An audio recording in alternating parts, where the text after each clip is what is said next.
I'm kindly requesting for just 3 people to tell us the skills that they used when they were writing the summary yesterday.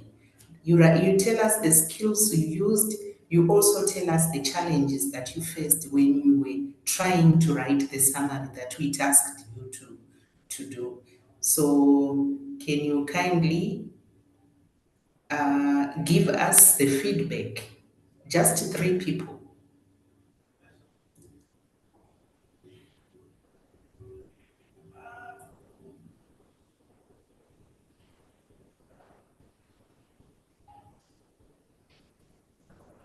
If you want to tell us something, you can just show by raising your hand.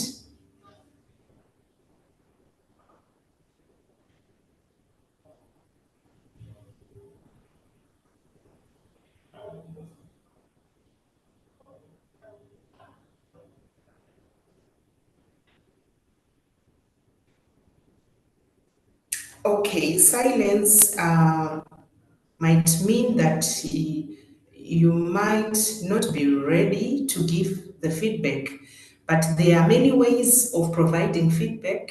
At the end of the presentation, we'll give you another task so that you provide us with the feedback. So let me move on to today's presentation.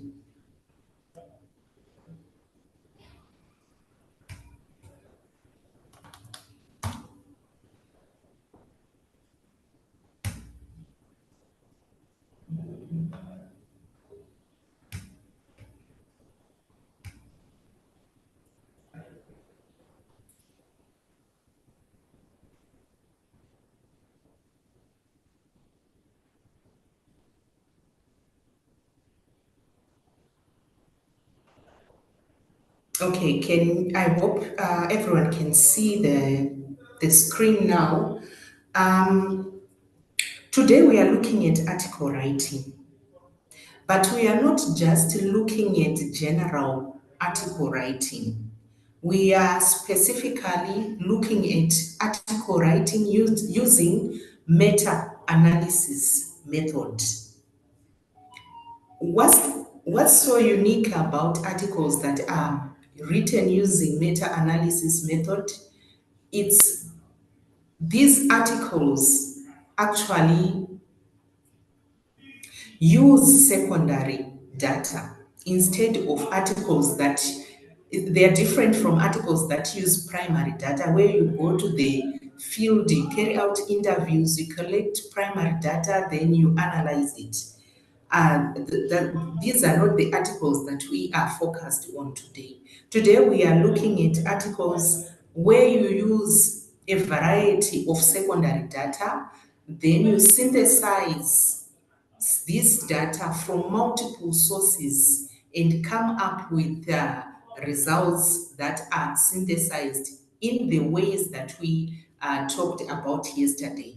So this is the type of article writing that we are going to focus on today. This diagram illustrates the steps that are taken when we are writing articles using meta-analysis. The first step, we need to develop the research question. We don't just write a research question randomly. There is a systematic way of developing a research question.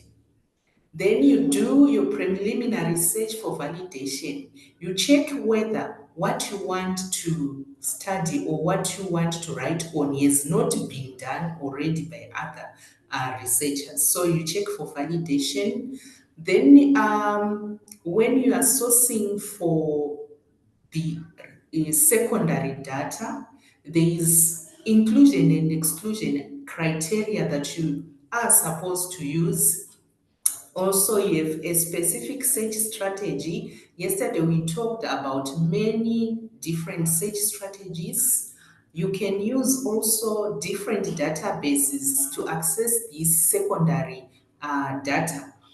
There is what we call protocol writing. It might not be applicable in all fields, but particularly in medical fields, you cannot write an article without approval from your seniors, maybe because the field is a bit sensitive, they would have to really see if what you want to write on is acceptable. Then at the next step, you do what is known as article and abstract screening, where you just, the title and abstract screening, where you just read the title of a publication and its abstract. Then you check whether you want to use that particular article. Then the next stage, you go on to full text downloading and screening. All the articles that you would have selected on the abstract screening level you would have to check whether you have access to their full text as well. And it's another screening process. You can also do what is known as manual search. If the articles are not enough, you can do manual searches, which are separate from online databases. After collecting all the articles, you now go on to data mining or data extraction, where you now take the information that you want to use in your article writing. Then you do statistical analysis. People are tempted to just take information from a publication or maybe from 3 articles. They join the sentences and come out with an article. That won't be an acceptable article. Meta-analysis requires you to then statistically analyze all the information that you get from secondary data. You do your double checking, you do your manuscript writing.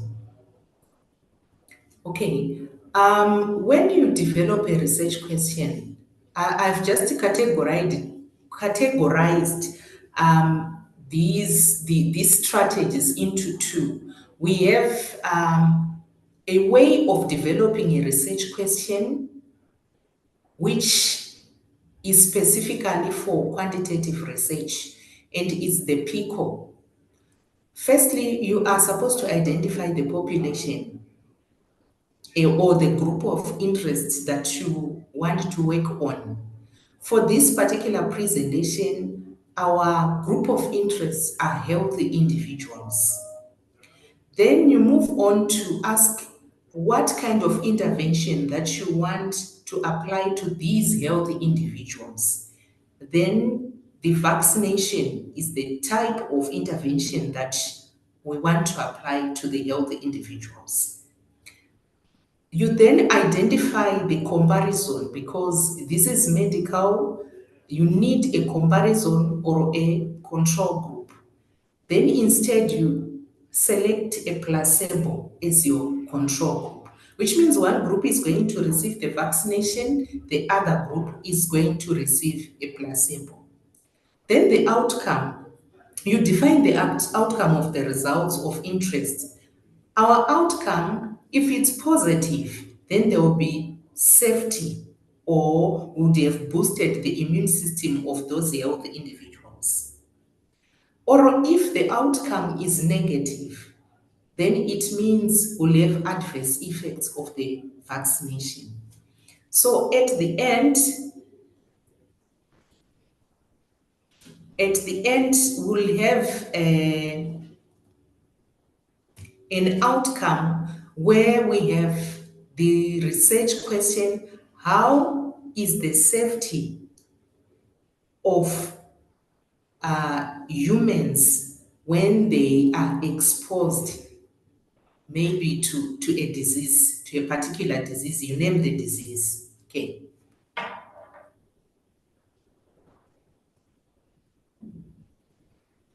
For this particular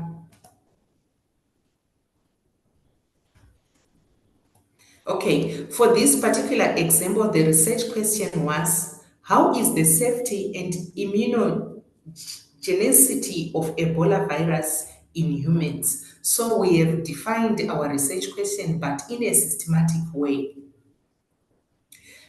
Spider framework is another way of developing a research question. This is suitable for qualitative research or even quantitative research, so it's best for mixed methods. You identify your population or sample of interest. For example, in this particular presentation, we are going to use social workers in community organizations. And which phenomenon of interest are we going to focus on? We will focus on challenges faced by social workers. Then, where is our interest? Define the research perspective. Our interest are the community organizations. We might have social workers in communities, but not specifically in organizations. But for this particular research, we would want to look at social workers working in community organizations. Then we identify the research methodology or the design. In this particular case, is the qualitative, and we'll be using interviews. Then specify the outcomes or the manner in which you are going to evaluate your research. We'll carry out an analysis of social worker experiences, and the research type is qualitative. So after following these steps, we come up with a research question: what challenges are faced by social workers in community organizations? So I've said the PICO can be used for quantitative research, the SPIDER can be used for qualitative and also for quantitative research. So now I'm going to look at the details of the stages that I showed you in the first slide, the meta-analysis and systematic review. Now we want to look at each stage in detail. The first one, we talked about preliminary search for validation. This is to identify relative articles. We talked about this yesterday, but for the sake of re-emphasizing, we are going to talk about some of these aspects again. So there's need to identify relative articles to ensure validity of the proposed idea, to avoid duplication of previously addressed questions, and to assure that there are enough articles for conducting the analysis. Right, what to consider? You have to consider relevance. You have to consider global needs. Are these articles addressing global needs? Are these articles addressing local needs or even current issues? So be consistent with the adopted review methods. On the inclusion and exclusion criteria, for inclusion, look at eligibility criteria based on the PICO and SPIDER approach. Also, check whether the articles have the targeted population and investigated interventions. Do they look at what you are interested in? Also, comparisons between studies. Make sure that the articles that you collect, you try and compare the studies, whether they are speaking to your current study. Articles with information answering the question is also important on your inclusion and exclusion criteria. Do these articles answer the research question? Do they provide positive or negative information in answering the question? So these are the factors that you should consider when you are doing your inclusion and exclusion criteria. Which means to say, if you get an article with negative information in answering the research, your particular research question, you then discard it. That's an exclusion criteria, right? For exclusion, all unrelated articles, or duplicated articles, or articles with unavailable full texts, and all articles that only presents abstract should be discarded and not used for the meta-analysis. The search strategy, best search strategy is based on the research question formulation. A standard search strategy, you can use PubMed, Popline, Scopus. These are databases. Yesterday we talked about a variety of databases that can be used for standard search strategies. Some search strategies are developed to include free text terms in abstracts and titles, or they can use subject indexing. We may ask, what is subject indexing? It's assigning keywords, descriptors, subject headings to research type articles and publications for easy discovery and retrieval. So for you to be able to discover relevant articles, you are supposed to actually do what is known as subject indexing. These research terms are then used to select your articles. You may try using them during the trial search. And if you find that these words are accessing the proper articles, then you can use the words that you have selected for your indexing. But if there are problems in using those words, which means you will supposed to modify the descriptors, you're supposed to modify the keywords so that you have the ones that are more relevant to your search. Final search terms, which are refined, can then be used to access the articles. For example, some of the search terms that you can use for a particular specific search, you can have the word vaccine, you can use the word vaccination, you can use the word vaccinated, you can use the word immunization, which means articles that you are going to access using these words will be speaking the same language, will be focusing on the same aspect. Do not use results or outcomes of an article.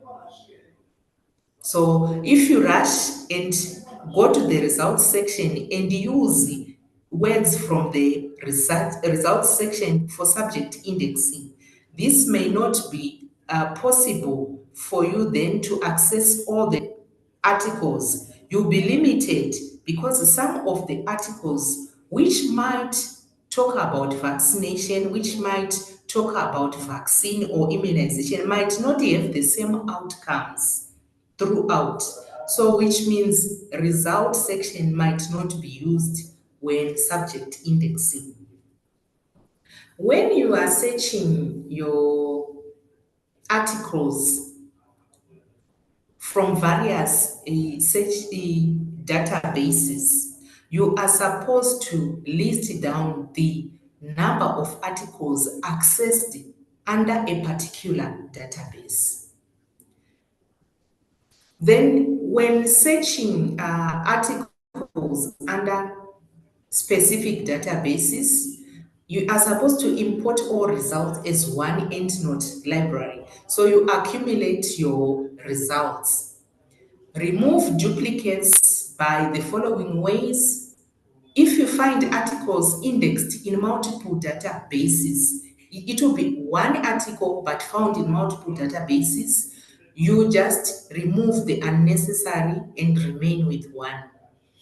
If articles are published in different formats but speaking the same thing, you are supposed to remove the unnecessary articles. Some articles might have errors in database indexing and probably fall under the wrong categories. Such articles are rejected. There's also the aspect of record duplication. You remove the duplicated articles. Then after that, export all results into one Excel file with essential information for screening. So we are screening our articles that we wanted to use for meta-analysis. So when we are now developing the Excel file, you can create columns with the following text or with the following labels. You can have the author's names, publication year, journal name, and other pointers or indicators that you might want to record on your Excel file. So this Prisma flowchart actually is a shorter way of explaining the stages that I was trying to explain to you. So the process of identification is when you are recording all the articles that you will have accessed from each database. Hello, are we together? Yes, we are following. Go together. Okay. Yes, we are. Okay, so the identification process, you add up the total number of articles. For instance, in this process, N was equal to 1,785. Then the next stage is screening. You remove all the duplicated articles and you discover that possibly it's 890 duplicated articles, you exclude them. You move on to screening by title and abstract. You remove duplicated articles. Probably it's 663, that's the number of duplicated articles discovered by screening by title and abstract. Then the remaining articles, you search for the full texts so that you assess for their eligibility in the study. Still, you find that there are articles that you are going to exclude, probably due to the reason of duplication, irrelevance, or there won't be full texts available for those articles. You do the manual search. By manual searching, you are looking for other articles that you can add to the group of articles that you want to use. Then you do what is known as qualitative synthesis. You read the articles through and see whether they speak to your research question. If they are, you keep them. Then you go through quantitative synthesis. You look at the quantitative results that are shown in these articles. If they are relevant to your study, you keep them. If they are not relevant, you exclude some of them. Then you remain with a group of articles that can be included in your study. The title and abstract screening, as I've mentioned, reviewers decide to include or exclude any report based on their own defined criteria, where you can also remove or exclude duplicates, and you can also exclude records that you should give reasons for every exclusion that you make. Because if you don't give reasons, it means that the exclusion criteria for that particular article is not well defined. Full text downloading and screening, you use many search engines that provide links for access to full texts. Some websites, such as ResearchGate, offer options for direct requests from the authors. Then also report the numbers selected for full text recording. For manual search, there are a lot of possibilities that you can use for manual search, but make sure that you reduce bias. You do explicit hand searching for retrieval of articles that have been missed during the online data searching. So you go and look for these articles physically through journal issues. You can also use the reference list. Yesterday we referred to it as snowballing. You can check along the reference list of other articles to search for more articles. You can also use grey literature. the unpublished articles, the conference proceedings. Some grey literature can be very useful towards the building up of your article. Right, methods to make manual searching. You can also contact the authors and the experts so that they can actually give you access to some of the articles that you'll be looking at. You can look at other databases. Here I've just given examples of PubMed, the Google Scholar. Depending on your field, you can use databases. Then the stage of data extraction and quality assessment. This step entitles data collection from included full text. So up there, we're looking at screening using text and abstract and, title. But now we are extracting data using full text in a structured Excel sheet. You can pilot test your extraction method and then use it after you are satisfied that the extraction method is valid and reliable. Data can then be presented in graphs. Data that is presented in graphs in the articles that you are sourcing your secondary data from. You can extract it by software tools such as the web plot digitalizer, the graph reader, the plot digitalizer, the graph2 table. Those are software tools that can be used to extract quantitative or graphic data that is already published in articles. The data checking task is is expected human error bias, so data checking is mandatory. Every included article should be compared with its counterparts in an extraction sheet by evidence photos to detect mistakes in data.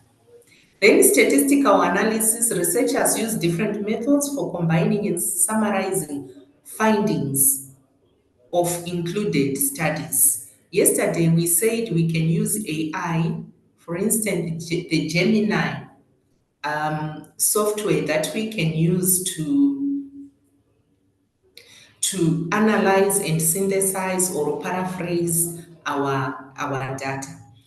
Data cleaning should be done to organize extraction sheet in form that is readable by analytical software.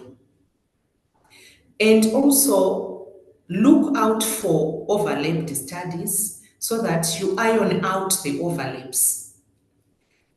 A meta regression is also appropriate for testing whether the results are consistent or not.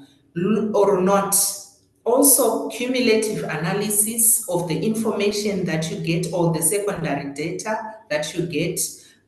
Check for sensitivity of this information. So all these aspects are very important during the statistical analysis. There's need for you to double check your data for any errors, for any overlaps. Then we move on. Once you have done all this, you now have articles that you really want to use in your meta-analysis article writing, and you have extracted even the data the secondary data that you want to use in your article writing. You now move on to manuscript writing, right? So you follow the Prisma flowchart and you are done with it. Writing is done based on these standard sections. We have the introduction, methods, results, discussions, and conclusions. And lastly, we have references. And you are supposed to write your manuscript according to the guidelines of the journal that you are submitting to before submission. We now look at the different stages or the different components of an article. An article should have an introduction, which include context and background information. It speaks to the research question and hypothesis that guides the study. It outlines the purpose, scope, and objectives, as well as the significance of the study. It provides a clear thesis statement that summarizes the main argument or finding of the study. That's the introduction. Then the methods section, the components you look at, it must have a research design. Is it experimental? Is it observational? Is your design mixed methods approach? Is it qualitative? So these are the issues that should be included in your methods section. Participants as well are supposed to be described in this section, where describe the target population, the sample size, as well as the selection criteria. Okay, but since we are using meta-analysis, we won't be really focusing on participants. Instead, you'll be describing the nature of the articles that you will have used and the selection criteria that you will have used in selecting those articles. So we won't be talking about individuals under this type of article writing. Then you are supposed to describe data collection methods and instruments used to collect the data. In other articles, especially those that use primary data, you'll use the surveys, interviews, observations, and experiments. But under meta-analysis, you just follow the Prisma flow chart in describing your methods. It becomes very easy for you to describe how you came to the collection of articles and the extraction of secondary data that you are using for this particular article writing. Then when it comes to data analysis methods, as I've mentioned, when we are using meta-analysis, we use statistical techniques of analyzing data because we are using data that is obtained from a wide range of sources, and you are supposed to synthesize and analyze this data. So the most appropriate method that can be used is the statistical analysis method. The results section should be clear and concise. It should illustrate your findings using figures, tables, graphs, and narrations. Report the results of any statistical analysis, for instance, the p-values, the confidence intervals, or the effect sizes. Also highlight the key findings of the study, include any patterns, any trends, or any correlations. The discussion section, key components, interpret the findings, highlighting the key insights and implications. Also compare findings with those from existing literature, highlighting any similarities or differences. Discuss the implications of the findings, include any potential implications or contributions to the field. Discuss the limitations of the study, including any potential biases or areas of future research. Then the conclusions and recommendations. In the conclusion, what we want to see are the main findings. We also want to see key insights and implications, reiterate the significance of the study and its potential applications and contributions to the field. Provide the final thought or the core of action or the main argument. How has the study contributed to the body of knowledge? Also, encourage readers to engage further with the topic, suggest areas that requires further investigation and potential future direction for the research. The referencing section, or I'm talking of overall referencing from in-text to the reference list. So why do we do referencing? It's because we want to cite sources and avoid plagiarism. We also want to establish credibility of our article, and references enable readers to access the sources for further exploration. Then types of references, we have in-text references, where you write the references inside the article. And you can use active reporting. We also, yesterday we discussed many ways of reporting facts, emphasizing the researcher, emphasizing the investigation, and so forth. But today, I'm going to mention active reporting, where you start by pointing out the researcher, then you deliver what the researcher says about that particular research area. Then there is passive reporting, where you don't highlight the researcher loudly. Instead, you highlight what the researcher says louder than the researcher. So, which means you are going to write the name of the researcher maybe silently towards the end or at the end of the sentence. So there is active reporting and there is passive reporting. Then the reference list is presented alphabetically and with no numbering, and make sure every in-text cited author also appears on the reference list. And make sure that you also don't add articles on the reference list that you have not included in the in-text citation. Be consistency with the referencing style that you'll be using. Cite all sources in the manuscript and format references accordingly. We looked at more than 3 referencing styles yesterday. Here I've just given examples so that we understand what is called referencing styles. So we have the Upper American Psychological Association, we have the Modern Language Association, we have the Chicago or Churabian referencing style. Right, there are tools and resources that can be used when you are writing your article. The citation generators. For instance, we have the EasyBib. It's a tool that you can use. We have the Cite This For Me. It's a tool that you can use. Then we have a citation machine. It's a tool that you can use to generate citations.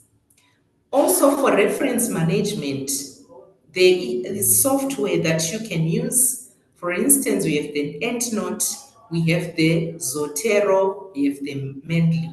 Why are we listing out all these tools? Because at the end of this session, we want you to then go and practice using these tools and come up with a tangible product as quickly as possible. Long back, people used to go and read books until they come up with a product, and that strategy would take them several months to come up with just a single paper. But with a wide range of electronic tools, it's now very easy for us to write an article within a week, within 2 weeks, because we have facilities, tools, and resources that can allow us to do so. Then common challenges in article writing, defining an audience can be a challenge. Choosing a compelling topic can be a challenge. gathering credible sources.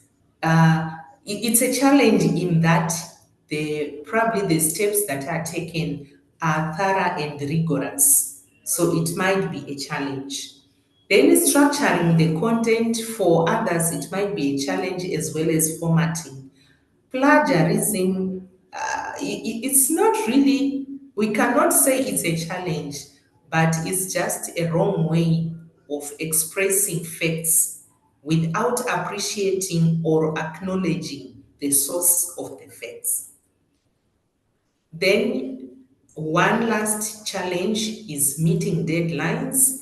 And as a researcher, you are supposed to know how you can maneuver your way around these challenges for you to be able to produce articles within the time frame that you are supposed to produce them. So, activity for today, I want you to design a clear plan on how you can overcome the challenges that I have highlighted above. Also, I want you to use the Pomodoro style of writing to write your own article based on the steps learned. Pomodoro style means you are going to use prompts that are self-regulated. You tell yourself, today I want to focus on just collecting articles from different databases. Then tomorrow, I give myself 2 hours to go through the articles so that I screen them by title and abstract. So you are setting a prompt or a target for yourself, and you set time for yourself. So that's self management. This is what Pomodoro style of writing entails. Then use the Zotero referencing management software to do the referencing of your article.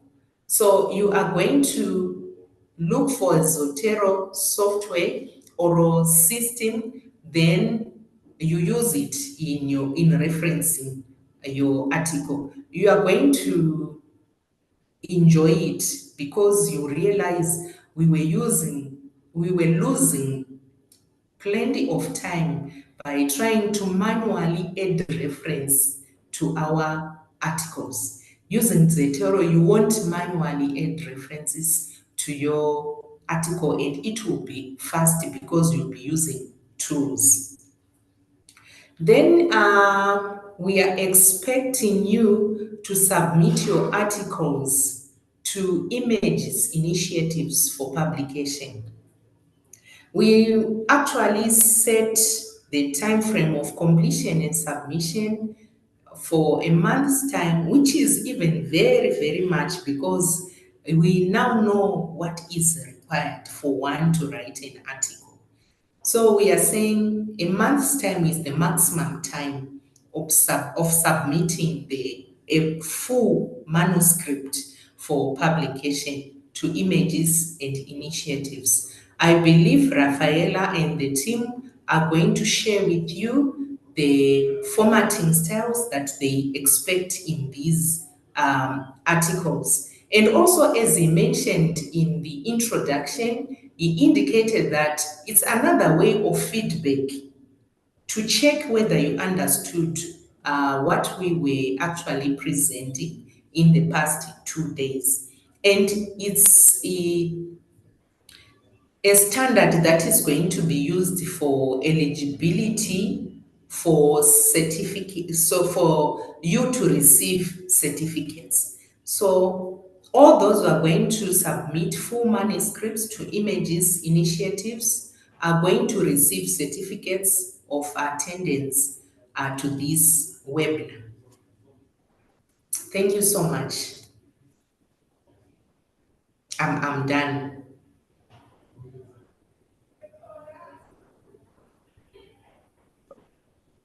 I leave this time Oh, to Rafaela. all right, Doctor. Please a round of applause for her. The, yes, just use the emojis to show a sign of appreciation. So we'll open the floor now for questions. I don't know if we have persons with questions. You just have your question. We'd like to see indicate with a show of hand so that we give you the opportunity to ask the question, or you can send the question into the text box and we'll read it to Doctor.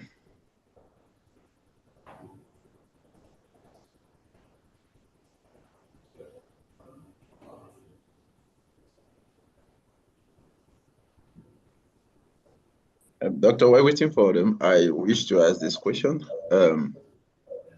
How do we get to publish or get the journals where we can publish articles for free and not having to pay uh, money for our publications? Okay. Can I answer to that? Yes, the question is to you, Doctor. Okay. If for you to be able to access journals where you can publish for free, most peer-reviewed journals usually they do publication for free. So, depending on your field, depending on your discipline, if you search for journals under your discipline that are peer reviewed, you will definitely have a free publication.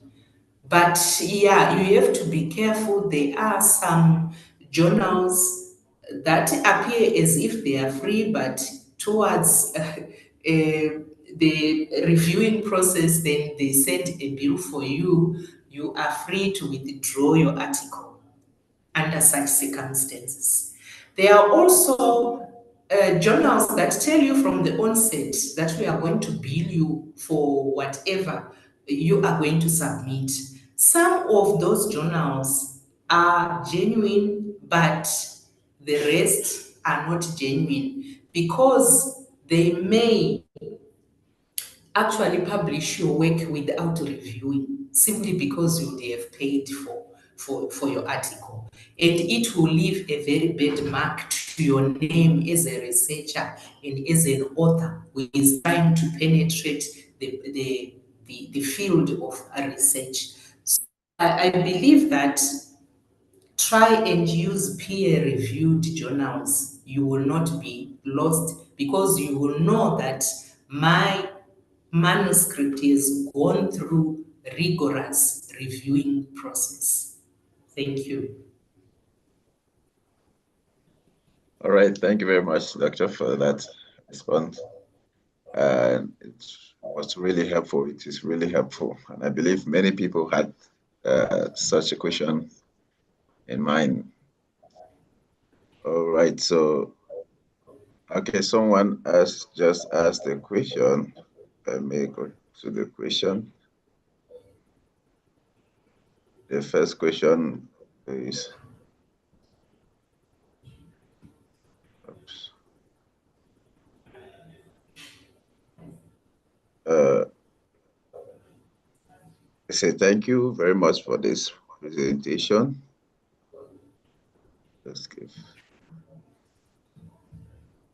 Thank you very much for this great presentation. Aside from using AI and other software for data, what's the effect of using AI in article proofreading and others? Okay. Saying what's the effect of using AI? What's the effect of using AI in an article proofreading and Oh, okay. others? Okay.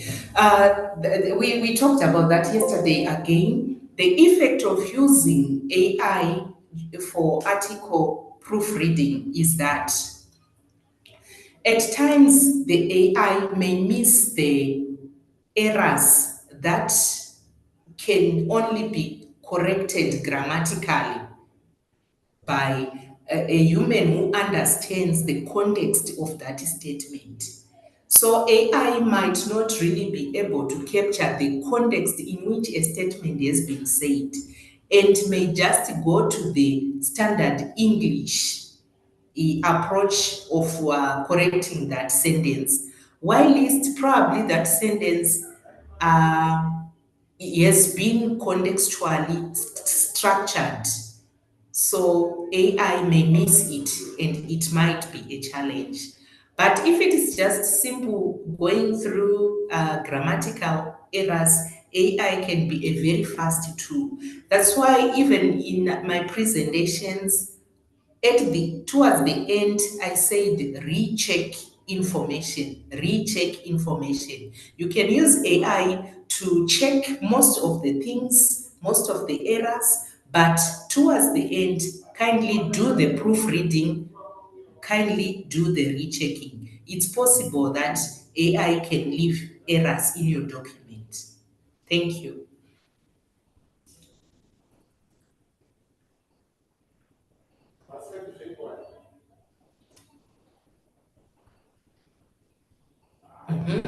Over to you.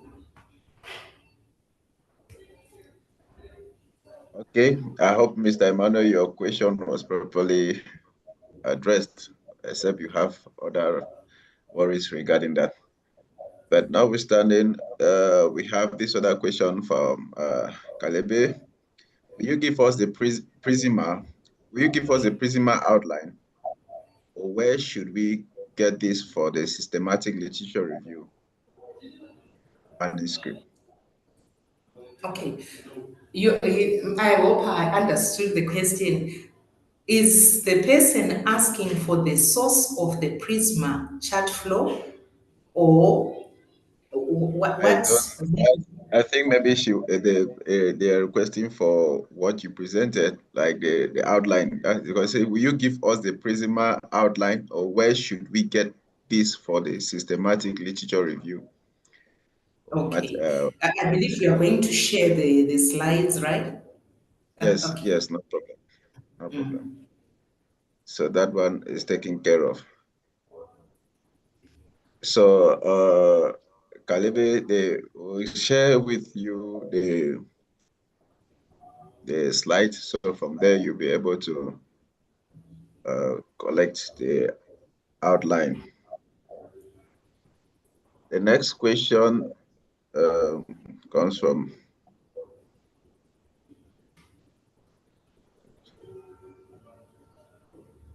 just a minute. Okay. Thank you for the wonderful presentation. Can we be privileged to have a soft copy? Okay, this one is taken care of. We'll send a soft copy on the WhatsApp platform or to your emails directly. Say, Doc, thanks for wonderful presentation. What are the pros and cons of publishing articles in open access journals or restricted access journals? So, Okay. what are the Right. pros and cons of? The open access journals actually increases your visibility in the research arena. Your journal or your article be accessed by many people. Then restricted journals, I think even when you are researching or when you are looking for articles to read, if you go to restricted journals, it means you have to pay something for you to have access to those articles. So those are the limitations. The aspect of visibility is a challenge on restricted journals, and the aspect of visibility is an advantage when you have your article published via open access journals. Thank you. All right, Albert, I hope your question was answered. So the next question, how can a beginner identify quality journals? Okay. A beginner, how can they identify quality journals? Okay. First of all, you use keywords to search for journals under your research area. You would find a list of journals that are going to pop up, and you open each journal one by one. Look at the requirements that they offer for them to publish an article for you. And I think I said the key issue that you are supposed to take note of is the journal providing peer reviewing process. Then other aspects of the journal may not really matter, like when you are asked to pay for the publication, if it requires that that article should go through peer reviewing, even if you are asked to pay, that type of journal can be acceptable. So first of all, type keywords which are related to your field or to your discipline, and you find a list of journals that pop up. Open each journal, see their requirements. If you can meet their requirements, give them a try. But the key factor, they should undergo a review process. Thank you. All right, thank you very much, Doctor. And to add more on that, I think some other way you could identify quality journals is also based on the articles you've downloaded to cite your work during your literature review. So sometimes you find articles that are so good, you go check the journals that were published in, and then you can see how to go now follow the criteria as Dr. made mention of. So it will also facilitate, since the articles you download are focused on your field of studies or your area where you are trying to carry out the research. So you just go check the journals that publish that article, and you follow to check their criteria and see if you can be able to publish them. So we have no other question. I don't know if any other question.